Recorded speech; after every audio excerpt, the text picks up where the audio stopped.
This is a specialized human-shaped shark cage I designed. And this is me in the middle of a shark feeding frenzy in that cage, which as it happens, doesn't actually keep the sharks out. They're in the freaking cage! But to understand how I ended up in the middle of the Bahamas with buckets of blood, surrounded by a butt ton of sharks, we've got to go back exactly 1 year. Because that's when I ran a test to see what really happens if sharks smell a drop of human blood in the water. For that experiment, I pumped out 15 drops of human blood per minute for an hour, pretty close to a bunch of sharks that in the end just weren't really that interested. So this busted the myth from the movies that sharks are these ruthless killers that just go crazy if they smell a drop of your blood from a mile away.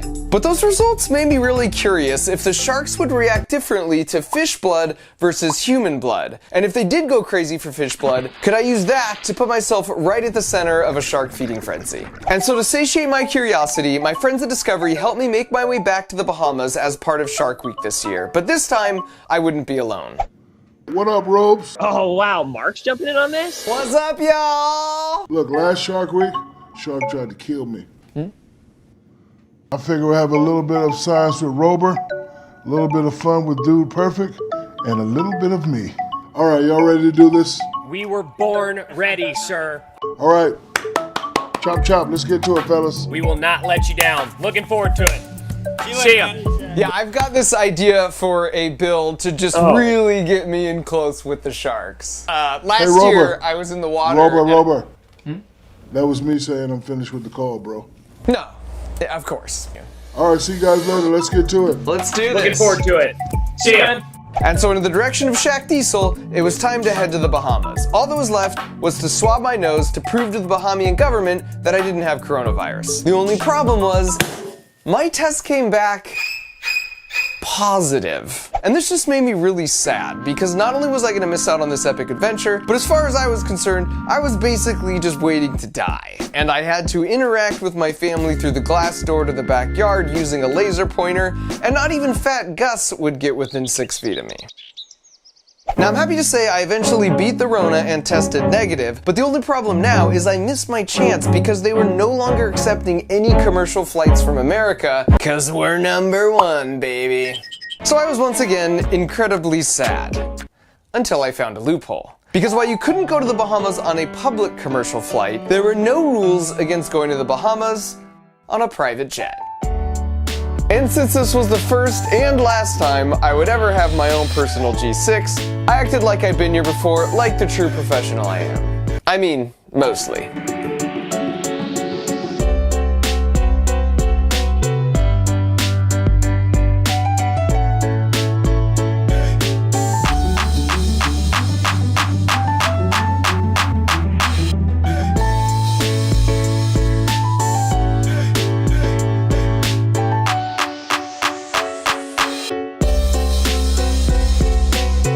Put Elon on hold and transfer to Oprah.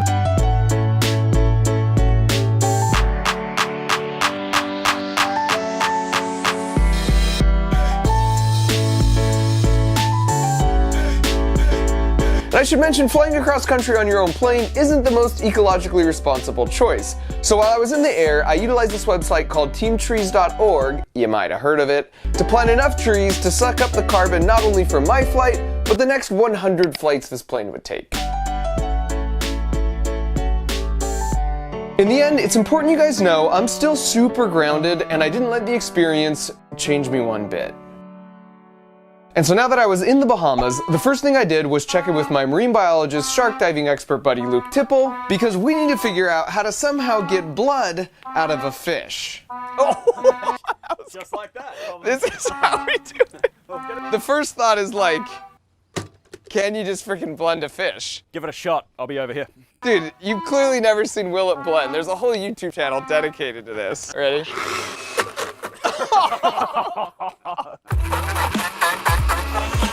Okay, I think if we add a little bit of water, yeah.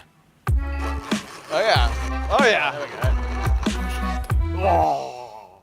This looks like the number 32 from Jamba Juice. We tried a variety of other techniques and eventually started hitting our stride and the bucket started filling up.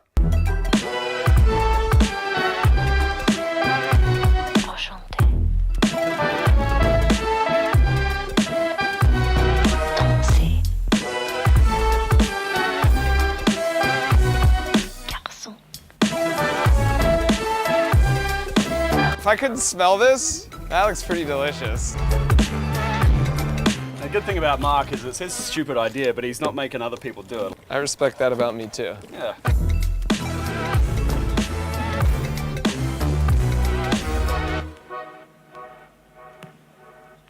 I also learned this is what fish gills look like on the inside. They're like pages in a book to increase the surface area, which maximizes the oxygen they can pull out of the water. So we've taken about 20 fish, with a little bit of help from the blender, turned them into this.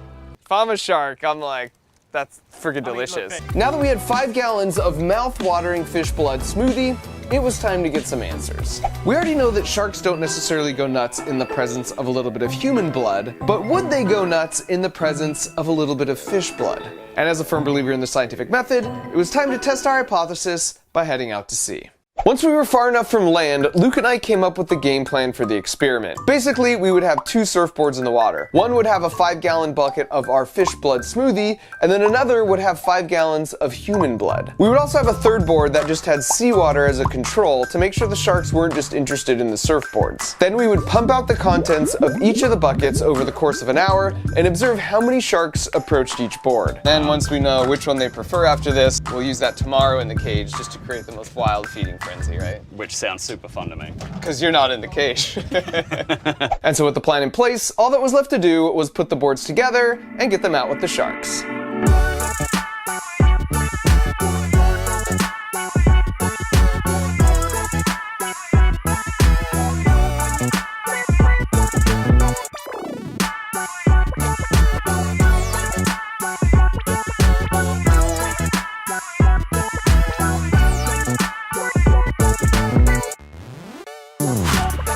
One of the limitations to last year's test was that the boards might have been too close to the boat, so it's possible some of the sharks actually smelled the blood but didn't investigate it because they were just waiting for a handout from the boat. So this time, we basically placed the boards in the middle of the frickin' ocean, super far away from the boat so it wouldn't be a confounding variable. Oh, and I should also mention, we ended up using cow's blood because it's really hard to legally find 5 gallons of human blood. And after talking with a couple shark scientists, they've shown experimentally that all mammal blood essentially smells the same to sharks. So it wouldn't affect the results to use cow blood in place of human blood. So now that all 3 boards were in place, we double-checked to ensure each was anchored down to the ocean floor. Then I just had to start all 3 custom-built pumps using our custom-built remote trigger, which is the exact moment I realized it must have got busted while being shipped out here because it wasn't sending a signal, which sucks because there's absolutely no way to run the pumps manually. Luckily, a trick I learned while working at NASA is you always build redundancy into your systems, just in case. So we have it in the code that if no remote start signal is received after an hour, each of the pumps will just automatically start up on their own. It's just a feature we never had time to test, so we just had to firmly cross our fingers and hope for the best. I'm hopeful. We've had to overcome a lot to get here for this video. What's one more little challenge? And at exactly 1 hour, right on cue, the backup code kicked in and saved our whole experiment. With blood now officially in the water, we put the drone into the air and started our observations. And things were pretty quiet for about the first 20 minutes, but then we had our first hit on the mammal blood board. Shark? Yeah. Shark, baby! Shark? We got a Oh, shark! yeah. But pretty soon thereafter, things started heating up for the fish blood smoothie board. Oh my gosh. There's 1, 2, 3, 4, 5, 6, 7, 8, 9, 10, 11 sharks around the fish smoothie board. And then 10 minutes later, things were only more intense. Here you can see the difference in activity between the 3 boards. And while you're running an experiment and still collecting data, you really need to keep an open mind. But given what we were seeing, it was getting pretty difficult to remain objective. And so after an hour, we called the experiment and went inside to officially tally up the results using the drone footage. And it turns out, the mammal blood board was approached 8 times, the seawater control board was at 0, and the fish blood board had a whopping 134 approaches from a shark. definitely seems like this fish smoothie is where it's at, right? It's pretty obvious. Massive blob of sharks, no sharks. I think that's the go for tomorrow for maximum feeding frenzy. Now that we had a game plan for my feeding frenzy cage the next day, we headed back to shore and to our hotel to get some rest for what was to come. Oh, and fun side note, if the only way to get to a vacation destination is by private jet, it really cuts down on the crowds. We literally had this whole resort to ourselves. Well, almost to ourselves. There were like 40 cats who apparently must also fly private. We woke up bright and early the next morning feeling refreshed and headed right back out to sea, where Luke and I prepared some massive bags of fish blood smoothie for me to burst open once I went down. It just seemed like a cool idea to make a cage to get in the middle of a feeding frenzy until this moment. Now that they're making me put on freaking chainmail, it makes me reconsider my life choices. If something terrible happens, Shaq, you gotta take care of my family because this is all your fault. Yeah, let's go.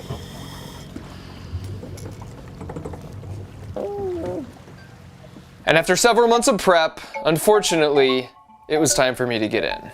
It also just so happens I might have forgot to mention this part to my wife. I'm not looking under the water yet on purpose. She might have been under the impression I was just doing another experiment with surfboards and pumps. Sorry, sweetie.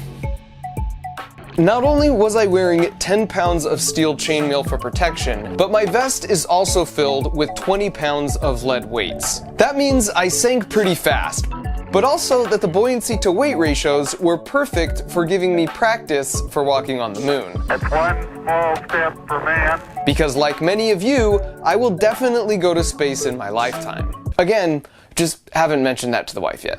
Super Mario jump, here we go.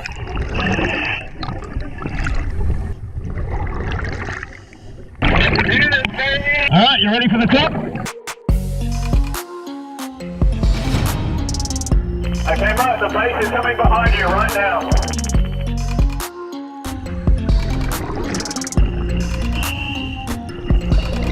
Now that I had the fish smoothie bags and everyone was back at a safe distance, I just had to pop these stupid things.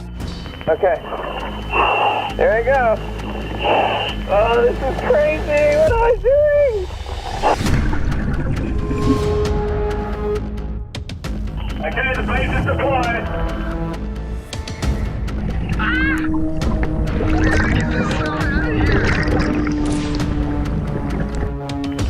And here they come.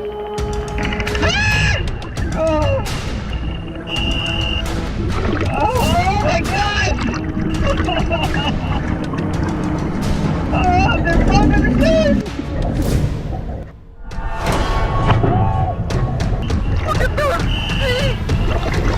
That maneuver my hand, if I wasn't doing the T-Rex maneuver. Real mad. Oh, now they're literally like swimming circles around me. Oh gosh! Oh, his head was a cage! What the crap! This is certifiably insane! Oh!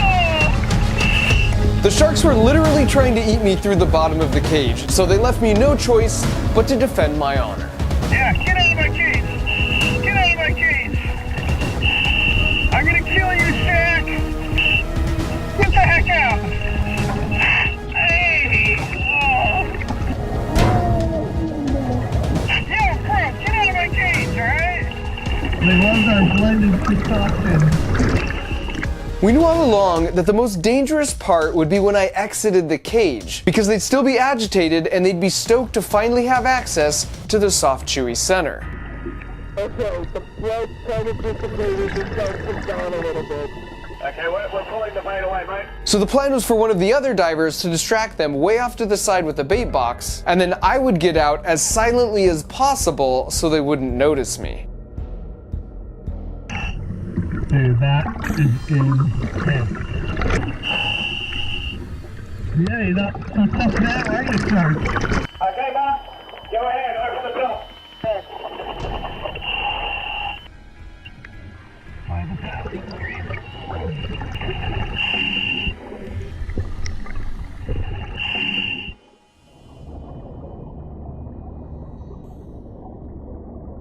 Oh, crap. That was loud.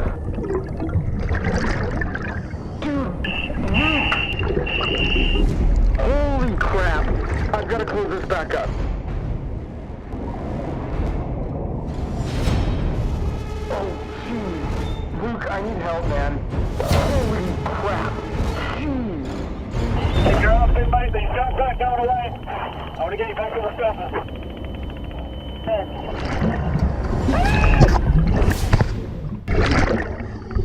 Oh my gosh. Tough side, we're on our way out. I think someone should tell Shaq he can do his own stunts from now on. I'm alive. The main takeaway for me for this experience is that sharks have been on this planet longer than the dinosaurs or even trees have. So they've had 400 million years of evolution to develop these instincts that are rewarded for smelling fish blood. Humans and cows would be an extremely rare delicacy, so it makes sense that it's not just hardwired into their brains. And so with all my limbs intact and with my curiosity fully satiated, I will leave you with these profound words that in my defense might have been the Dramamine speaking. As humans, we're always the predator and not really ever the prey. But this gave me a sense of what it's like to be a tuna fish.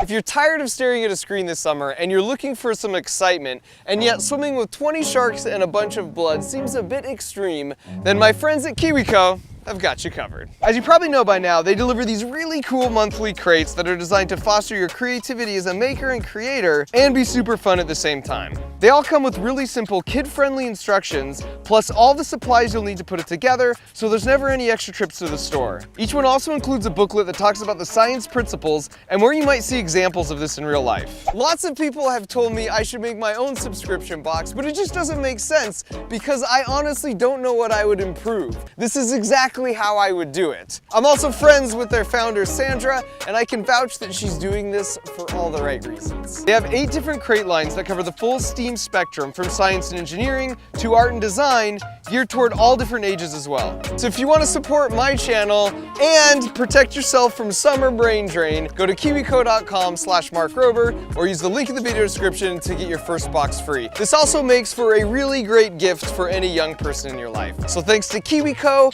for being so awesome. Thanks to the sharks for not eating me. Thanks to you for watching.